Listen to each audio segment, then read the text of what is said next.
বাংলাদেশে মানুষকে বুঝতে হবে যে ভারতের প্রতি ঘৃণা ছড়িয়ে বিদ্বেষ ছড়িয়ে তাদের খুব একটা লাভ হবে না।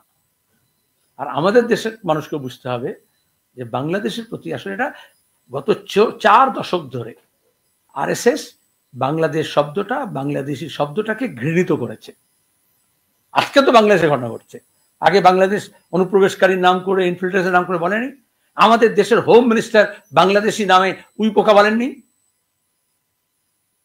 আজকে হোটেলের আগে দোষ দেখিলাম, দেশের হোম মিনিস্টার বলেছিলেন উই পোকা সিএনআরসির সময়। কজন প্রতিবাদ করেছিল? তাহলে একটা দেশবাসীকে যদি, একটা দেশকে সে বিদেশ হতে পারে, সেখানকার মানুষকে যদি উই পোকা বলা হয়, সেটা ঘৃণা ছড়ানো নয়? এখন বললে আমি বাংলাদেশে ওকালতি করছি। বাংলাদেশের কমিউনিস্টরা মার খাচ্ছে, খুন হচ্ছে, বামপন্থীরা আক্রান্ত হচ্ছে, কারণ হক কথা সোচ্চারে বলতে হয়।